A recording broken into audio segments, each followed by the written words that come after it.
हरे कृष्णा। आज दोपहर की उनके दिल की बातें ये रहेगा टॉपिक, और क्या हो सकती है वो बातें ये जानने की कोशिश करेंगे। आज के रीडिंग से टैरो में से लेंगे कुछ कार्ड, साथ ही साथ देखेंगे ओरेकल मैसेजेस। तो शुरुआत करेंगे कार्ड शफल करके।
शुरुआत हो रही है सन के कार्ड से। ये टैरो का सबसे बेस्ट कार्ड होता है। फिर है 8 ऑफ वांड्स, फायर साइन है एरीज, लियो, सैजिटेरियस। फिर है 10 of cups, water sign Cancer, Scorpio, Pisces. Next है 2 of swords, air sign Gemini, Libra, Aquarius. फिर है 3 ऑफ सॉर्ड्स, यहाँ पे भी एयर साइन है। और फाइनल कार्ड है 3 ऑफ वांड्स, फायर साइन। तो जैसे कि शुरुआत हो रही है सन के कार्ड से, आज इनको कुछ ना कुछ ऐसी बातों को लेके क्लैरिटी ज़रूर मिल गई है, जिसकी वजह से इनको लग रहा है कि ज़िंदगी में आगे बढ़ने के रास्ते को लेके अगर कुछ कन्फ्यूजन इनके मन में चल रहा था, तो उस कन्फ्यूजन से शायद उनको कुछ राहत मिली है, या फिर कुछ ऐसी बातें उनको समझ में आ गई हैं जिसकी वजह से मंजिल की तरफ बढ़ने का जो रास्ता है वो क्लियर होता दिखाई नज़र आ रहा है। अगला कार्ड बताता है 8 ऑफ हैंड्स का। काफ़ी ज़्यादा पैशनेट अपने आप को फील कर रहे हैं। जैसे यहाँ पे एक कैटरपिलर से लेके तितली तक का सफ़र हमें इस कार्ड में दिखाई देता है, वैसे ही आपके पर्सन को ये समझ में आ रहा है कि धीरे धीरे ही सही, लेकिन स्ट्रगल से लेके एक उनकी ज़िंदगी आगे हैप्पीनेस की तरफ ज़रूर बढ़ रही है। यहाँ पे जो कैटरपिलर का स्ट्रगल होता है तितली बनने तक का, वैसे ही वो अपनी जर्नी के बारे में भी सोच रहे हैं। काफ़ी ज़्यादा उतार चढ़ाव उन्होंने ज़िंदगी में देखे हैं, लेकिन अब जैसे तितली को पंख मिल गए हैं, वो अपनी मर्ज़ी के मुताबिक जिस दिशा में चाहे उस दिशा में उड़ सकती है, या फिर अपनी मर्ज़ी के मुताबिक एक एक ऐसे फेज से जहाँ पे वो कम्प्लीटली स्टक थी, उससे निकल के एक खुली हवा में सांस लेने जैसा एक राहत उनको कुछ महसूस हो रही है। और अपनी ज़िंदगी में जो प्रोग्रेस इन्होंने की है, या हासिल जो इनकी जर्नी में इनको हैप्पीनेस होने जा रहा है, उसको लेके काफ़ी ज़्यादा इनके मन में ख्याल चल रहे, क्योंकि अगला कार्ड है 10 ऑफ कप्स का। हैप्पीनेस उनको दिखाई दे रहा है, जैसे यहाँ पे सतरंगी सपनों की दुनिया दिखाई दे रही है, वैसे ही वो डे ड्रीमिंग कर रहे हैं कि अब वो पल इनकी ज़िंदगी में दूर नहीं, जब ये पूरी तरह से उन सभी खुशियों को पा लेंगे, या फिर वो सभी खुशियां इनकी ज़िंदगी में आ जाएगी। 2 ऑफ सॉर्ड का कार्ड बताता है कि काफ़ी वक्त से अगर दोनों के बीच में कुछ क्लियर बातचीत नहीं हो रही थी, तो ये अपनी तरफ से शायद आज बातचीत कर सकते हैं, क्योंकि यहाँ पे 2 ऑफ सॉर्ड का जो नुकीला सिरा है वो ऊपर की तरफ है। तो ये कम्युनिकेशन के दरवाजे पे नॉक कर सकते हैं, या फिर आप कह सकते हैं कि कुछ दिक्कतें थी एक दूसरे से बातें शेयर करने में, तो वो दिक्कतें आज सॉर्ट आउट हो सकती हैं। फिर है 3 ऑफ सॉर्ड्स। काफ़ी ज़्यादा सोच विचार कर लिया है इन्होंने, और जैसे ये दोनों मिलके कुछ शायद डिस्कशन कर चुकी है, वैसे ही हो सकता है इन्होंने किसी से कुछ सलाह मशवरा किया है। जो भी बातें इनके दिलो दिमाग में थी, स्पेसिफिकली दिमाग में अगर क्राउन चक्र इनका एक्टिवेट नहीं हो रहा था, काफ़ी ज़्यादा स्टक फील कर रहे थे, तो कुछ बातें शेयर करने की वजह से शायद इनको कुछ क्लैरिटी मिल गई है। और फाइनल कार्ड है 3 ऑफ वांड्स का। तूफान काफ़ी ज़्यादा जज्बातों का ये महसूस कर रहे हैं, लेकिन जैसे ये अपनी जगह से हिलने को तैयार नहीं है, वैसे ही आपके पर्सन जो है वो अपने जज्बातों को कंट्रोल करने की कोशिश करने की बजाय उनको समझने की कोशिश कर रहे हैं, और यही जज्बात वो आपके सामने भी रखना चाहते हैं कि हाँ, ये सच में मैं फील करता हूँ या करती हूँ। तो 10 ऑफ कप के बिल्कुल नीचे कार्ड आया है, जो बताता है कहीं ना कहीं उनके अपने इमोशंस को। Don't make empty promises. तो आपको ऐसा कोई भी वादा नहीं करना चाहते थे जिसको लेके आपको लगे कि तुमने बस बात कहने के लिए बोल दी थी, तुमने तो अपना वादा पूरा ही नहीं किया। तो शायद इसी वजह से ये नो कॉन्टैक्ट जोन में थे, या फिर अपनी तरफ से इन्होंने हो सकता है थोड़ी बातचीत करना बंद कर दिया था, क्योंकि इनको लग रहा था कि मैं सिर्फ बोलूँगा और फिर वो अगर मैं बात पूरी नहीं कर सका या नहीं कर सकी तो मेरा पर्सन मेरे बारे में यही सोचेगा कि तुम तो बस खोखली बातें करते हो। ये वो नहीं करना चाहते थे। नेक्स्ट है dream, dare, rights, excel, achieve, motive. तो अपना जो ड्रीम है उसको पूरा करने के लिए आप कह सकते हैं कि इस पर्सन ने अपना बेस्ट दिया है या देने की कोशिश कर रहे हैं, और वो अगर उनका ड्रीम 10 ऑफ कप का है तो ये किसी भी हालत में उस सपने को पूरा करके ही रहेंगे। ये शायद उन्होंने जैसे ठान ही लिया है।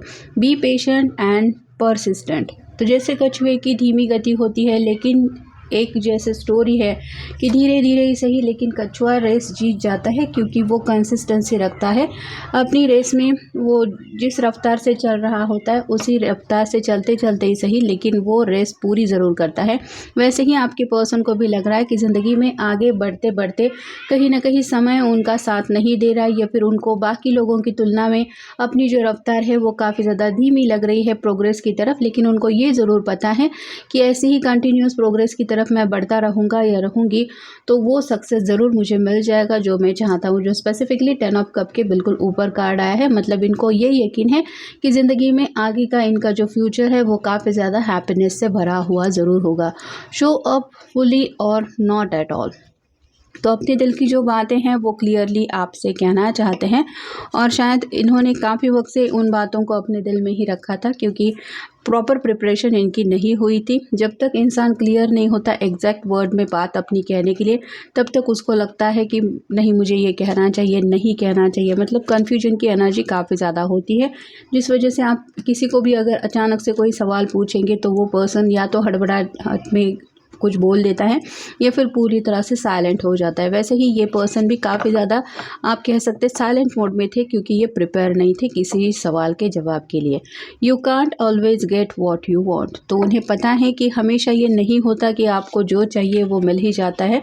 मतलब हर एक छोटी सी छोटी चीज़ ही सही, जैसे मान लीजिए आपको कुछ खाना है और आप किसी चीज़ को खाने के लिए किसी रेस्टोरेंट में गए हैं और मान लीजिए वहाँ पे आज वो डिश बन ही नहीं रही है, तो इसका मतलब ये नहीं कि आप वहाँ पे गए हैं मतलब आपको वो मिलेगा ही। तो ये कभी कभार वक्त के ऊपर भी डिपेंडेंट होता है कि आपको क्या मिलने वाला है, और कई बार डिवाइन की तरफ से भी कुछ बातें होती है। तो यहाँ पे भी ये पर्सन अगर काफ़ी पहले से चाहते थे कि मुझे ज़िंदगी में ये सक्सेस मिलना ही चाहिए, कुछ गोल ऐसे सेट किए थे जिनको लेके ये इंतज़ार कर रहे थे और उसको लेके अभी तक उनको वो सक्सेस नहीं मिला है, तो ये बताना चाहते हैं कि हमेशा तो ये नहीं होता कि जो हम चाहते हैं वो मिल जाता है। तो कहीं ना कहीं ज़िंदगी की जो एक कड़वी साइड है उसको भी आज ये समझ के ले रहे हैं। Feeling stuck, unable to move, but it is not the truth. तो ऑलरेडी हमने 8 ऑफ पैंट्स का कार्ड देखा है, जहाँ पे ऑलरेडी ये हमने कैटरपिलर का सफ़र देखा कि कई बार जब कैटरपिलर की स्थिति में ये होता है, मतलब जब तितली कैटरपिलर की स्थिति में होती है तो उसको ऐसा लगता है कि वो अपनी जगह से हिल ही नहीं सकती, क्योंकि वो एक कोश में होती है और जब तक उस कोश से नहीं निकलती तब तक उसके पंख नहीं आते। तो वैसे ही आपके पर्सन को भी लग रहा था कि जैसे मैं हालात का सामना करते करते काफ़ी ज़्यादा परेशान हो गया हूँ, या फिर यहाँ से आगे बढ़ने का रास्ता ही नहीं है, ये डेड एंड है। लेकिन ये सच नहीं है। तो वैसे ही कुछ बातें इनकी भी समझ में आ गई है कि जितना स्ट्रगल उनको महसूस हो रहा था या कर रहे थे, ये सच में सिर्फ दिखावा है, वो आगे बढ़ सकते हैं। B big happy changes. तो आने वाले कुछ दिनों को लेके ये काफ़ी ज़्यादा पॉजिटिव है। हो सकता है आने वाले कुछ हफ्तों में ही सही, लेकिन उनको महसूस हो रहा है कि कुछ ज़िंदगी में ऐसे बदलाव हो सकते हैं या ये कर सकते हैं जिसकी वजह से कम्प्लीटली इनकी ज़िंदगी बदल सकती है। Meditation brings answer. तो अपने परेशानियों से निकलने के लिए हो सकता है इन्होंने ध्यान धारणा या फिर थोड़ा सा मंत्र चैंटिंग वगैरह करना शुरू किया है, या फिर आप कह सकते हैं कि इतना भी नहीं कर रहे तो कहीं अगर शांति से 2 मिनट के लिए आंखें बंद करके भी इंसान बैठ जाए तो भी कहीं ना कहीं उसका एक डिवाइन कनेक्शन बनने की चांसेस होते हैं। और ऐसा अगर इनके साथ हो रहा है तो इनको अपने कई सारे सवालों के जवाब क्लियरली मिलने लगे हैं, या फिर कुछ रास्ते क्लियर दिखाई दे रहे हैं जो इनको कंफ्यूज कर रहे थे। नेक्स्ट है द सिचुएशन विल इम्प्रूव। तो अपनी प्रोग्रेस को लेके अगर ये परेशान थे कि अभी तक उस स्पीड से आगे नहीं बढ़ पा रहे हैं या काफ़ी ज़्यादा डिलेज हो रहे हैं, तो कुछ ना कुछ ऐसी बात उनको ज़रूर समझ में आ गई है कि ये हालात ज़रूर चेंज हो सकते हैं। ऐसा नहीं कि हमेशा ऐसी ही हालत रहेगी। नेक्स्ट है रिकवरी। दोनों के बीच में अगर पूरी तरह से बातचीत बंद थी या फिर किसी वजह से थोड़ी सी दूरियां आ गई थी, तो इनको लग रहा है कि इस रिश्ते में भी रिकवरी हो सकती है। मतलब कई बार कुछ ऐसा समय होता है जहाँ पे दूरियां एक दूसरे के बीच में आ ही जाती है, लेकिन इसका मतलब ये नहीं होता कि आप दोनों हमेशा के लिए एक दूसरे से दूर हो गए हैं। टेम्परेरी बेस पे वो सेपरेशन होता है।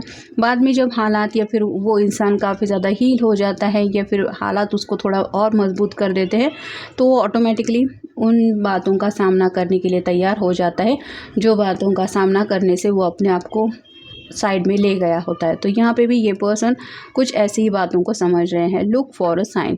कुछ तो हिंट इनको ज़रूर मिल रही हैं, या तो आपसे बातचीत करने के लिए कि आप ही है वो पर्सन जिनके बिना ये खुश नहीं रह सकते, या फिर कुछ प्रॉब्लम है जिनको सॉर्ट आउट करने के लिए इनको रास्ते नहीं नज़र आ रहे थे, जिसको लेके कुछ इनको साइन मिल रहे हैं कि हाँ ये प्रॉब्लम भी सॉल्व हो सकता है। और फाइनल कार्ड है पीसफुल रिजोल्यूशन। तो ऐसा कुछ समाधान समस्या का उनको मिल चुका है, जिस वजह से ये थोड़ा सा आज सुकून महसूस कर रहे हैं, और शायद वही सुकून ये आपको भी दिलाना चाहते हैं। मतलब आप भी अगर उनके लिए डिस्टर्ब है कि पता नहीं ये पर्सन अपनी ज़िंदगी में क्या कर रहा है, मेरे पास तो इसके कोई अपडेट ही नहीं है, तो ये आपको बताना चाहते हैं कि पिछले कुछ दिनों में इनकी ज़िंदगी में क्या चल रहा था, किस उतार चढ़ाव से ये ज़िंदगी में स्ट्रगल कर रहे थे, या फिर फाइनली अब इनका आज के मोमेंट में क्या चल रहा है, क्या प्लानिंग है। अगर ये सभी भी नहीं तो क्लियरली एक सिंपली बातचीत करने जैसा होता है कि अब तक बातचीत नहीं हुई तो क्या हुआ, लेकिन दोबारा तो बातचीत कर ही सकते हो, जिसकी शुरुआत कैसे हो तुम या कैसी हो तुम ये करके एक इंसान को ये तो तसल्ली दिला सकते हैं कि आज भी मैं तुम्हारे बारे में सोचता हूँ या सोचती हूँ। तो वैसे ही कुछ दूरियाँ अगर दोनों के बीच में आ गई थी, तो ये किसी बात को लेके तो शायद कोई सोल्यूशन लेके आपकी तरफ रीच आउट होने के बारे में सोच रहे हैं, जो शायद आपको पता चल ही जाएगा कि क्या चल रहा है उनके मन में। तो ये था आज का रीडिंग, जनरल रीडिंग है। Have a nice day.